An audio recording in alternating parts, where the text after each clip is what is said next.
Bessie Coleman.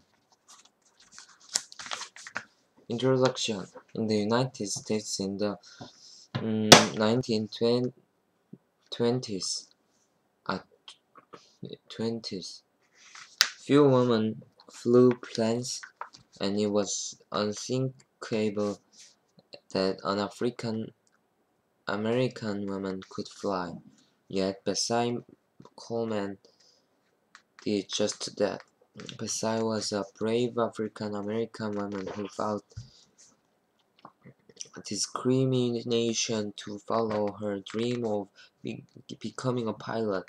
Her determination opened doors for other African Americans and women who came after her.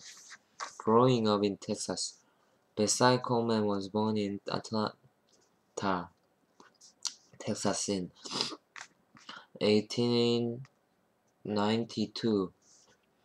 Her mother was African American and her father was African American and Choctaw Native American descent. Her parents were sharecroppers. Bessie was one of 13 children. 2 years after Bessie's birth, the family moved to Waxahachie, Texas, where Bessie's father hoped that the busy town would offer good jobs. Bessie started school in Waxahachie. She had to walk miles each day to an all-black school. She loved reading books, and she was a whiz at math. Bessie's father was disturbed by racial barriers in Texas. He believed that the family would be treated better if they moved to Indian territory in what is now Oklahoma. Unable to convince his wife to accompany him, Bessie's father left the family when Bessie was 9 years old. Around that time, Bessie's older brothers grew up and also moved away. Bessie's mother worked as a maid while Bessie helped take care of her younger sisters. In Texas, cotton growing was a big business. During the cotton harvest, everyone in the family worked in the fields for extra money. Bessie hated picking cotton. It was hot, boring work, and during the harvest, African American children couldn't go to school. Though she worked in the fields, Bessie managed to finish all 8 grades in the local school. She decided that she wanted to go to college, so she got a job washing people's clothes to save money. In about 4 years, she had enough to begin school. She enrolled in a college for African Americans, but after 1 year, she ran out of money and had to return home. Moving to Chicago, 2 of Bessie's brothers had traveled east to Chicago, Illinois, in search of work in a better life. One day, one of her brothers, Walter, contacted Bessie. He thought she could get a good job in the big city. At the age of 23, Bessie boarded a train and made the trip to Chicago. It was a long and uncomfortable trip. African Americans were forced to sit on hard wooden benches in a separate part of the train from white people.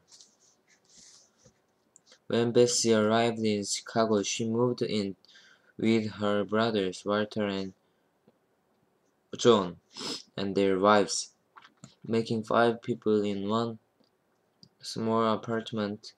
Bessie took a class to learn to become a manicurist,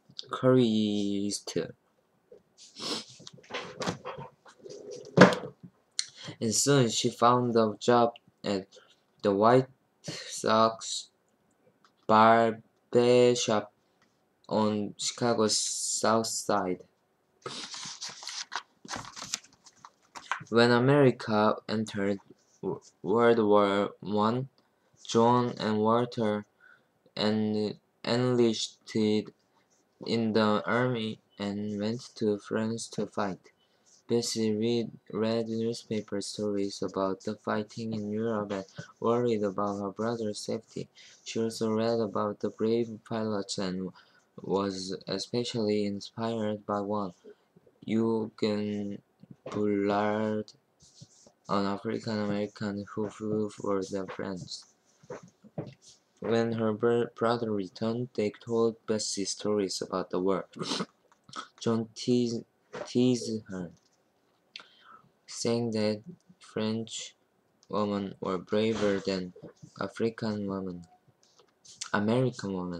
and that they could fly airplanes. Hearing stories about the brave pilots made Bessie realize what she wanted to do. She wanted to become a pilot, but who would teach her? No one, she asked, would teach a black woman to fly. Traveling to France, Bessie did not give up. Her friend Robert Abbott, the editor of a newspaper for black people, told her that she could go to France to learn to fly. Bessie would need a lot of money to pay for the trip and the lessons. She got the news of managing a restaurant and saved her money. She also took French lessons and quickly learned the language.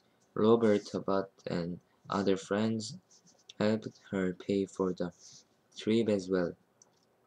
In 1920s, Bessie traveled on a ship to France. She was pleased to find that there were no discrimination against African Americans in France. She could eat in any restaurant and ride wherever she wished to on the trains. Bessie found a school run by 2 brothers named Caldron. She said they would teach her to fly. The training plane they used was called a biplane. It had 2 pairs of wings and 2 open cockpits. The instructor sat in the front cockpit, and Bessie sat in the rear cockpit, watching as he moved the controls. It was very difficult to hear her teacher's instructions over the roar of the window and the engine. Bessie was a good student, and in a few months she was ready to fly solo.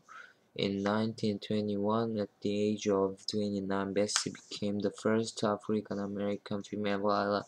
She also became the first African American to earn the International Pilot's License.